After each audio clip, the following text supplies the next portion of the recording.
It's the Real Estate Podcast, brought to you by ANZ Home Loans for financial well-beings. And welcome back to the Real Estate Breakfast, your local daily real estate podcast, as we talk property from Rockhampton to Adelaide, and of course everything in between, and streaming right now on multiple platforms, including iHeartRadio and Apple Podcasts. Well, the weekend, it is back. Yahoo! Time to relax. Well, for some of us. For others, if we've had a busy week, it's about to get even busier if we are chasing property around Australia.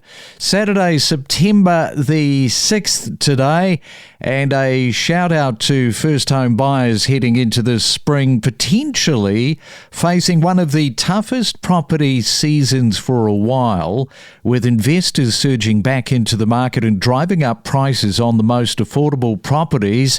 It's probably quite inevitable that is likely to happen. And Domain, they reported in some states nearly 4 in 10 new home loans are going to investors, forcing first home buyers into direct competition for entry-level homes. You know, we've got the rate cuts while improving borrowing capacity. That is happening in tandem. Also, we've got the pushing of property values going higher. And buying a home, of course, it is one of the biggest decisions most people will ever make. Yet for first-time buyers, it's often one of the most confusing.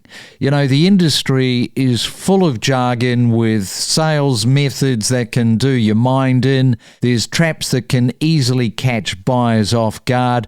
Just trying to understand the sales strategies and practices that trip up buyers can be a nightmare to work through.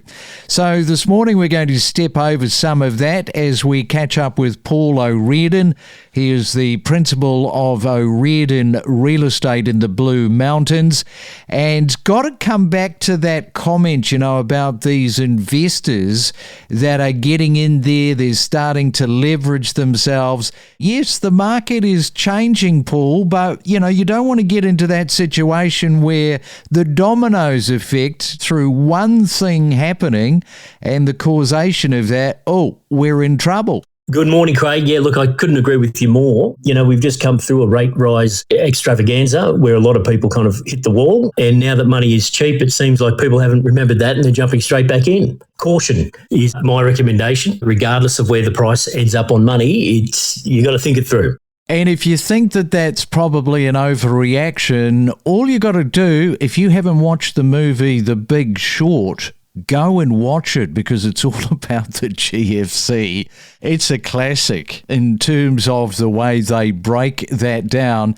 That is a point in case in terms of you don't want to over-leverage yourself. Absolutely. Yes, that is a cautionary tale of mammoth proportion, isn't it? The way that everything kind of just crumbled and fell apart and took everybody by surprise there. Not saying anything like that is near, but caution. Yeah, if you're an investor and you've seen that movie, go back and rewatch it and then sort of apply it to what you might be doing right now with leverage.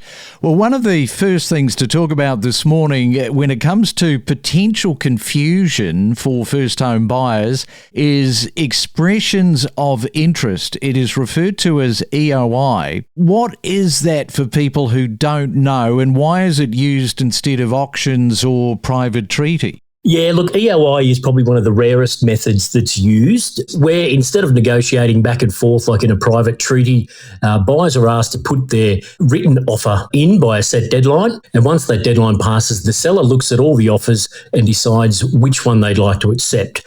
So when you make an EOI, usually you'll be asked to submit your offer along with a full deposit. Now, that deposit isn't locked in, however, and it's fully refundable right up until the moment the contracts are signed and exchanged. Prior to exchange, either side can walk away without penalty. So paying the deposit, it's a little old-fashioned. It's just a way of showing that you're serious about buying. Sellers often choose the EOI over private treaty or auction if they want to create urgency, test the market, dislike the other methods, or if the property is unique and harder to price. So a vendor can gauge market expectation from the offers submitted without committing to a price guide. Then they can decide if they wish to sell it or not. Yeah, a lot of people just get really confused. I think there needs to be some sort of confidence too within yourself when you're buying a property. You are the person that is in charge of what you're going to offer. So don't be intimidated with that EOI. And once the offer is accepted in a private treaty sale, perhaps let's just step over what happens next. Yeah, look, this is a question I'm getting a lot, especially from first home buyers. So there's a few moving parts in the process. The first step after your offer is accepted is what's called the exchange of contracts. Now, that simply means that both the buyer and the seller sign an identical contract, and then the agent or conveyancer dates the contract. Once that's done, the sale is then legally binding. Now, there were two types of exchange, and this gets people confused a little bit. So there's a conditional exchange and an unconditional exchange. So with the conditional exchange, which is usually handled by the agent, you'll have a cooling off period of either 5 or 10 business days.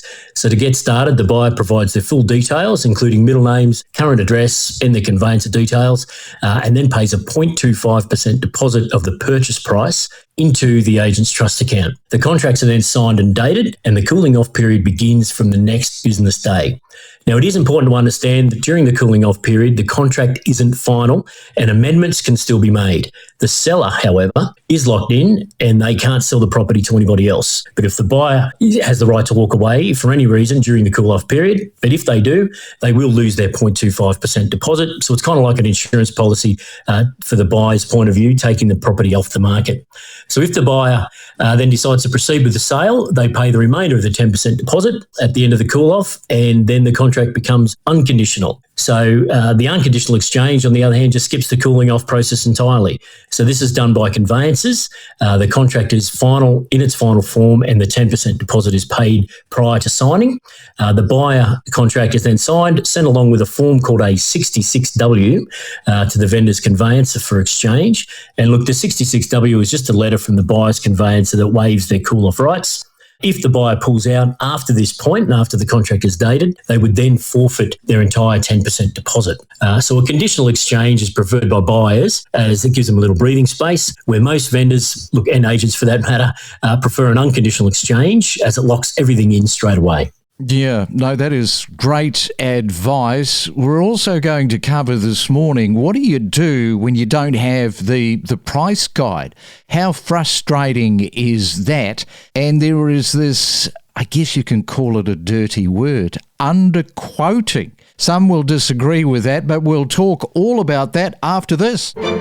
Every morning from 6 a.m, we bring you the latest real estate news with diverse perspectives from leading industry experts. We deliver the most property podcasts across Australia every week. I don't think people really think about the outcome that they're trying to achieve, or the outcome is just, I want to get my face out there, and they think that that's going to help their brand. And sometimes it does, but sometimes it does so much damage. I wish people would really think through the decisions before they actually post. I should say that comedy, when it comes to real estate, that is such a fine line to walk. You've really sort of got to be on or off there. Most of the time it bombs. But your friends are not going to say, hey, what you're doing is a little bit naff on your social media channels. You know, people won't say it to anybody, so they're really not getting the feedback that they need. So true. And it's also, word feedback is also really interesting. Instead of asking for feedback after say I give a presentation, I don't ask for feedback afterwards. I say, can you give me some advice on how you think I could improve that for next time? And when people are asked for advice, they're much more willing to actually share what you might do next time rather than what you didn't do very well this time. From the emotion of property, the economic inflation, managing your expectations, lack of stock, price growth, construction appetite, days on the market. Stay informed with us and know your property. And it is a Real Estate Saturday. Good luck if you are heading out looking at property right across this weekend. You might come across something where homes appear without a price guide. How confusing is this? And you can be buying your second, third or fourth property and be completely frustrated because there is no price guide. Paul is back with us. And Paul, what does that signal for buyers when they look at a property without a price guide? Look, I understand it can be frustrating, and no price guide can make you feel like you're flying blind. But there are a few reasons why this happens. So sometimes it's strategic. So the seller wants to test the market and see what buyers are prepared to pay without putting a ceiling on the price. Other times it's because the property is unique or the recent comparable sales have such a wide spread that it's hard to see where the price fits in. Now, no price guide doesn't mean the seller has no idea of value. The vendor and the agent will almost always have an expectation in mind, and they're just holding back from publishing it. By doing this, they're hoping to attract a wider pool of buyers and then refine and publish the guide once they've gauged the level of interest, usually after an open home or two. For buyers, the best way to deal with no price guide is to ask the agent for comparable sales and then do your own research. That way you can form a realistic price range for yourself and avoid wasting time on properties that might not fit your budget. Yeah, the funny thing about the no price guide is most people will do their due diligence with that comparable price guide that you're talking about. Then you can say, right, this is where I'm at. This is the dollar amount. Suddenly the agent can say, oh no, that's not within the price guide. And go, well, hang on, you didn't have a price guide. You can't have it both ways. Another big issue being talked about at the moment a lot in the real estate industry, and there is a very big real estate case at the moment to do with underquoting. As I mentioned, this can be a dirty word. It's a nightmare when you waste money down a rabbit hole thinking that the price is one figure, only to learn, it's something entirely different, isn't it? I've wasted all of this money. How sad. So how can buyers protect themselves against the costly trap of this dirty word underquoting? It's the scourge of real estate, really, and there's some operators out there that do it on a consistent basis. But look, generally, to protect buyers, if it looks too good to be true, there are a few smart questions you can ask the agent before spending any money on any reports or solicitors. So these questions, or the ones I recommend you ask the agent, are: what are the vendor's expectation on price? Will the vendor accept an offer at the top of the guide? And which comparable sales were used to set that guide, and can you provide them? The agent should be able to document and prove why they have set the guide where it is. Beyond that, again, there's no substitute for your own research. Look closely at recent sales in the same area and at other homes currently on the market in direct competition. That way you'll know what a realistic price is and what isn't. It's also very important to, as you mentioned earlier, Craig, underquoting is illegal in New South Wales. If you genuinely believe it's happening, you can lodge a complaint with the Department of Fair Trading. And agents caught underquoting face significant penalties, and the best way to stamp it out is to hold people accountable so their behaviour changes. Well, there's one individual, of course, who has lost his trading licence. I think that is still in place at the moment. So, yeah, the big takeaway there, if you're a real estate agent, particularly in New South Wales, do not do it. Well, plenty to think about there, Paul. Enjoy your weekend. How's that temperature into spring now going for you? It's warming up. The smell is in the air. This morning is a beautiful morning, and looking forward to the opens and meeting some people out on the streets and in the homes. So, yeah, can't be more excited for a Saturday. Explore new property destinations where you could live with exclusive interviews covering real estate news and market insights. You moved to Australia 12 years ago for a better life. Now you are heading next year with your family to Dubai. And also good morning to Michelle. We got your email. You say that you are headed over to the UAE in November to start looking for a townhouse. You say that you've got no idea where to start, what areas to look at, although you have got a few that you are favouring, which I'll get to in just a moment. So let's go to you, Mario, because as I say, milk and honey, it seems to be Dubai. Well, you know, Craig, I'm always a big fan of Dubai, and clearly I'm happy to hear that listeners are also thinking the same way. But, you know, Australia has always been a bit of a lure to me. My wife's been, she says it's amazing, but it's good to hear the banter coming from one listener to another saying, come over here, don't come over here. So I would say, please keep these messages coming. It's quite amusing to actually hear this. We connect you to the best real estate information across Australia. The Real Estate Podcast.